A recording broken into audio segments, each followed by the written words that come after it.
Praise the Lord. கர்த்தருடைய நாமம் மகிமைப்படுவதாக. இந்த நாளையும் காண செய்த தேவாதி தேவனுக்கு கொடான கொடி ஸ்தோத்திரம். இந்த நாளுக்கான கர்த்தருடைய வார்த்தை புலம்பலின் புஸ்தகம் 4ஆம் அதிகாரம் 7ஆம் வசனம். லாமெண்டேஷன் சாப்டர் 4 verse 7. அவளுடைய நசரேயர் உறைந்த மழையை பார்க்கிலும் சுத்தமும், பாலை பார்க்கிலும் வெண்மையும், பவளத்தை பார்க்கிலும் சிவப்பும், இந்திரநிலத்தை பார்க்கிலும் மேனியுமாய் இருந்தார்கள். கர்த்தருடைய நாமம் பரிசுத்தப்படுவதாக. அன்பானவர்களே, இந்த நாளிலும் கர்த்தர் கொடுக்கிற வார்த்தை, பிரதிஷ்டையின் பலனை நீங்கள் பெறுவீர்கள். You will receive the rewards of your consecration.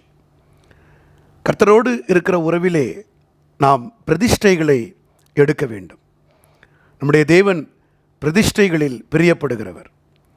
அந்த நாட்களில், பழைய ஏற்பாட்டு நாட்களில் ஆண்டவர் அவர்களுக்கு கற்றுக் கொடுத்ததான பிரதிஷ்டைகளில் ஒன்று நசரேய விரதம். அதாவது ஒரு பிள்ளை தாயின் கர்ப்பத்தில் உருவாகும் முன்னமே அந்த தாயையும் தகப்பனையும் கர்த்தர் வேறு பிரித்து அந்த குழந்தையை கர்த்தருக்காக நேர்ந்து கொண்டு, அந்த குழந்தையுடைய தலையில் சவரகன் கத்திப்படாமல், அந்த குழந்தைக்கு திராட்சரசம், மதுபானம், திராட்சரசத்தின் திராட்சை செடியின் வித்து, விதை, பழம் எந்த இன்பமும் அதற்குள்ளே செல்லாமல், தாயும் தகப்பனும் தங்களை சுத்தமாய் பாதுகாத்து கொண்டு, செத்த பிரேதங்கள் செத்த காரியங்களில் கிட்ட போகாமல், தீட்டுப்படாமல் அவங்க வாழ்நாள் முழுவதும் கர்த்தருக்கென்று தங்களை ஒப்பு கொடுப்பார்கள். இதுதான் நசரேய விரதம். இந்த நாட்களிலும் கர்த்தர் அப்படிப்பட்ட பிரதிஷ்டைகளை நமக்கு புதிய ஏற்பாட்டின் காலத்தில் கற்றுக் கொடுக்கிறார். அது என்ன?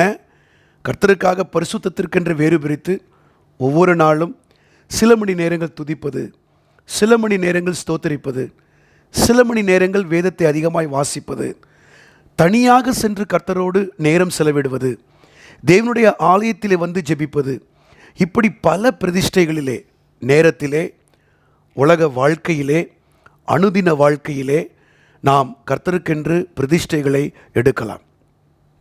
இந்த பிரதிஷ்டைகளில் கர்த்தர் மிகவும் பிரியப்படுவார். ஆம், இந்த பிரதிஷ்டைகளினால் என்ன பலன் பாஸ்டர்? இங்கே 2 காரியங்களை இந்த பிரதிஷ்டையின் பலனை பார்க்குறோம்.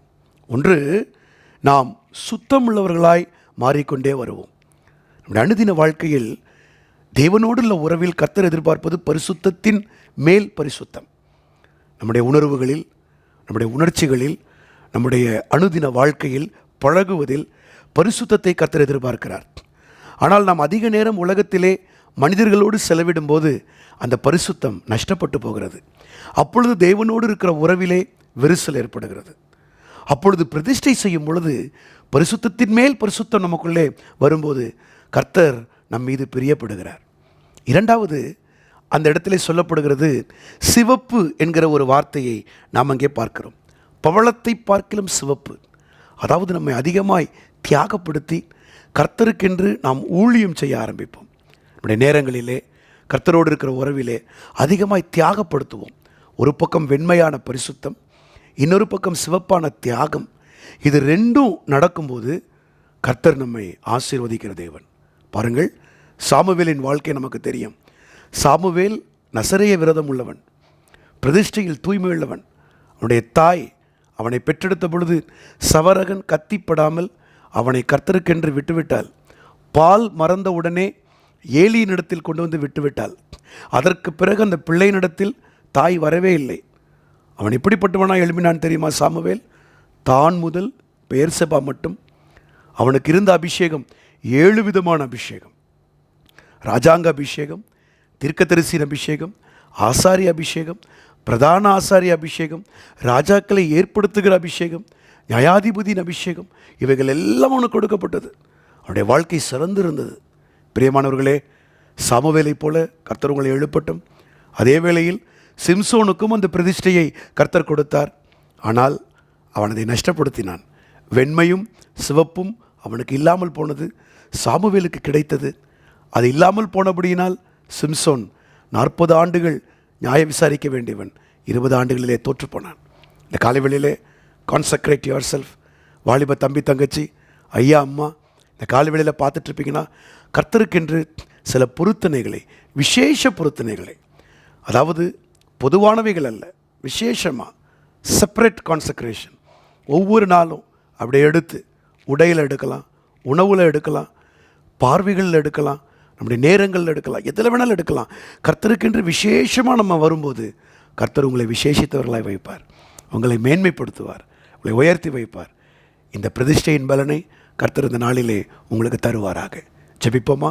பிதாவே, உடைய கருத்தில் எங்களை ஒப்புக் கொடுக்கிறோம்.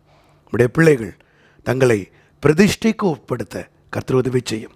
நசரேயர்களை நீர் எழுப்பி அவர்களை கொண்டு அசாத்தியமானவைகளை செய்தீர் ஆண்டவரே. இந்த நாட்களிலும் விசேஷ பொருத்தனைகளை எடுக்கிற உடைய பிள்ளைகளை எழுப்பும் ஆண்டவரே, குடும்பங்களில் எழுப்பும் ஆண்டவரே. இந்த பிரதிஷ்டையின் பலனை உம்முடைய பிள்ளைகள் பெற்றுக்கொள்ள வெண்மையும் சிவப்பும் இவர்களுடையதாய் மாற உம்முடைய உறவிலே இன்னும் மேம்பட்டு இருக்க எங்கள் தேவாதி தேவன் உதவி செய்வீராக. இந்த நாளிலும் பிரதிஷ்டையின் மூலமாக அவர்கள் பெற்றுக்கொள்ள வேண்டிய பலன்களை உம்மிடத்திலிருந்து பெற்றுக்கொள்ள எங்கள் தேவன் உதவி செய்யும். துதிகன மகிமையெல்லாம் உமக்கு செலுத்துகிறோம். இயேசுவின் நாமத்தில் கேட்டுக்கொள்ளுகிறோம் நல்ல பிதாவே. ஆமென், ஆமென், ஆமென். God bless you. கர்த்தர் உங்களை ஆசீர்வதிப்பாராக. ஆமென்.